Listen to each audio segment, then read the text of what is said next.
네, 2학년 6반 이승준 답비 발표 시작하도록 할게요. 일단 첫 번째 문단을 읽어보면 음식이 상한 것과 가스가 새는 것을 쉽게 알아차릴 수 있는 것은 우리에게 냄새를 맡을 수 있는 후각이 있기 때문이다. 이처럼 후각은 우리 몸에 해로운 물질을 탐지하는 문지기 역할을 하는 중요한 감각이다. 어떤 냄새를 일으키는 물질을 취기제라 부르는데 우리가 어떤 냄새가 난다고 탐지할 수 있는 것은 식이제의 분자가 코 내벽에 있는 후각 수용기를 자극하기 때문이다. 그래서 1문단 중심 내용은 후각의 소개와 그 역할, 그리고 식이제의 개념과 냄새 탐지 원리가 되겠어요. 이 문단은 일반적으로 인간은 동물만큼 후각이 예민하지 않다. 물론 인간도 다른 동물과 마찬가지로 식이제의 분자 하나에도 민감하게 반응하는 후각 수용기를 갖고 있다. 하지만 개가 10억 개에 이르는 후각 수용기를 갖고 있는 것에 비해 인간의 후각 수용기는 1천만 개에 불과하여 인간의 후각이 개의 후각보다 둔한 것이다. 이 문단 중심 내용은 인간이 동물만큼 후각이 예민하지 않은 이유가 되겠습니다. 자, 3문단 우리가 냄새를 맡으려면 공기 중에 취기제의 분자가 충분히 많아야 한다. 다시 말해 취기제의 농도가 어느 정도에 이르러야 냄새를 탐지할 수 있다. 이처럼 냄새를 탐지할 수 있는 최저 농도를 탐지역치라 한다. 탐지역치는 취기제에 따라 차이가 있다.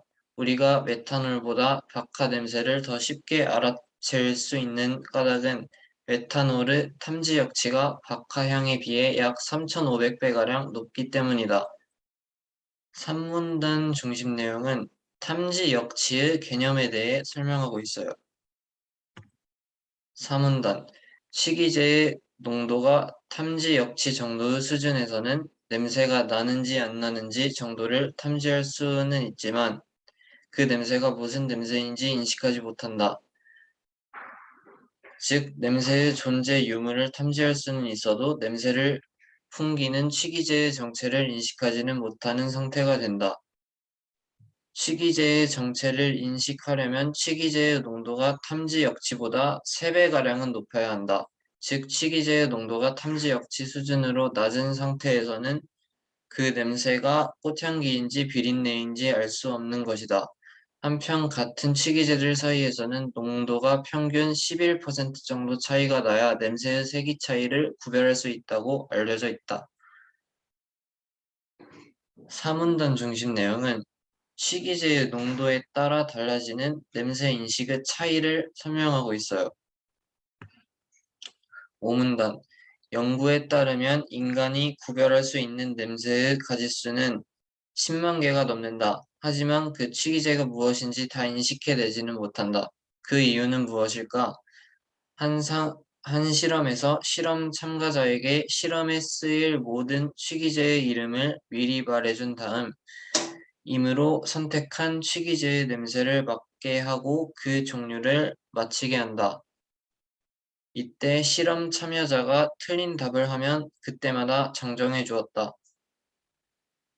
그 결과 식이제의 이름을 알아맞히는 능력이 거의 2배로 향상되었다. 그래서 이 문단의 중심 내용은 인간의 식이제 인식과 관련된 실험이에요. 그리고 마지막 위의 실험은 특정한 냄새의 정체를 파악하기 어려운 이유가 냄새를 느끼는 능력이 부족하기 때문이 아님을 보여준다. 그것은 우리가 모든 냄새에 대응되는 명령 체제를 갖고 있지 못할 뿐만 아니라 특정한 냄새와 그것에 해당하는 이름을 연결하는 능력이 부족하기 때문이다. 즉, 인간의 후각은 기억과 밀접한 관련이 있는 것이다. 이에 따르면 어떤 냄새를 맡았을 때 그 냄새와 관련된 과거의 경험이나 감정이 떠오르는 일은 매우 자연스러운 현상이다. 그래서 육문단 중심 내용을 보면 특정 냄새의 정체 파악이 어려운 이유를 통해서 인간의 후각과 기억의 밀접한 관련성을 설명하고 있어요. 그리고 이제 문제풀이로 들어갈게요. 일단 1번의 답이 3번인데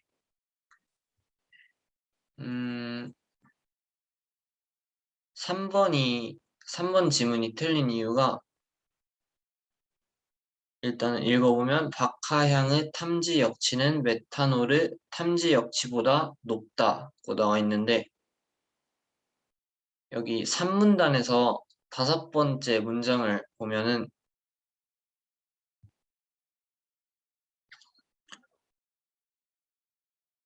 네, 여기 우리가 메탄올보다 박하 냄새를 더 쉽게 알아챌 수 있는 까닭은 메탄올의 탐지 역치가 박하향에 비해 약 3,500배가량 높기 때문이다. 네, 이게 지문과 일치하지 않죠. 그래서 일단 3번이 틀려서 3번이 정답이 되겠고 나머지는 다 지문에 나와 있는 대로 올바르게 제시가 되어 있기 때문에 그리고 2번에도 정답이 3번이에요.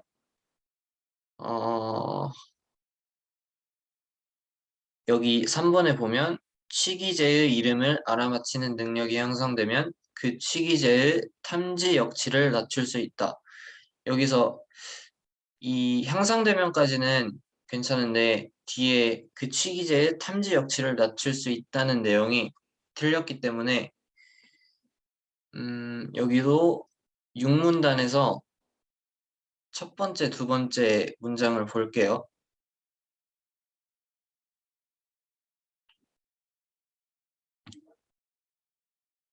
보면 아이고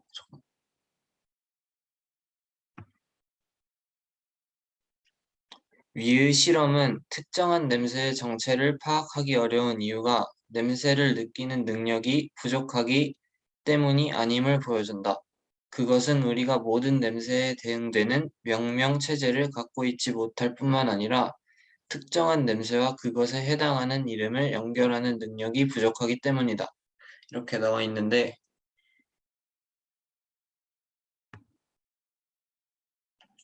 이 지문은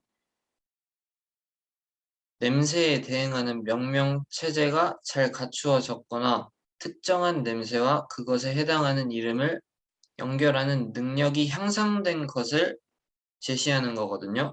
근데 지금 나와 있는 그 취기제의 탐지 역치를 낮출 수 있다는 것과는 의미상 좀 다르기 때문에 3번이 틀렸다고 볼 수 있겠어요.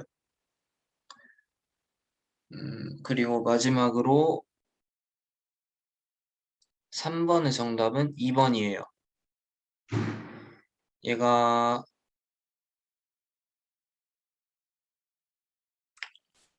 여기 지금 기억의 경우에 해당하는 것을 고르라고 했죠. 기억을 찾아보면 냄새의 존재 유무를 탐지할 수는 있어도 냄새를 풍기는 취기제의 정체를 인식하지는 못하는 상태. 이건데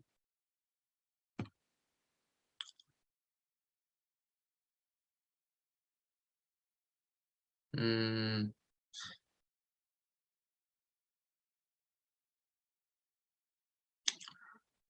여기 뒤쪽에 지금 설명이 돼 있잖아요.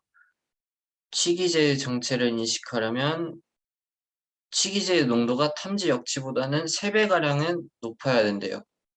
그러니까 음, 근데 여기서는 이 계산을 해보면 취기제의 농도가 15고 탐지 역치가 10이죠. 그럼 일단은 치기제 농도가 더 높긴 높은데 탐지 역치의 3배가 30이니까 그거보다 낮아서 보시면 네, 이렇게 존재 유무를 탐지할 수는 있어도 치기제의 정체는 인식하지 못하는 상태, 여기에 적합하다고 볼 수 있어요.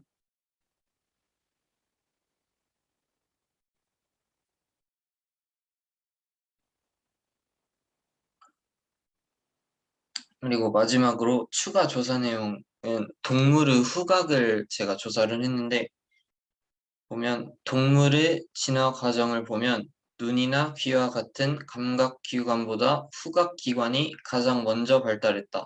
땅속이나 수중에 사는 하등동물은 먹이와 이성 또는 적을 알아차리는 데는 빛이나 소리보다 냄새가 우선하고 있다.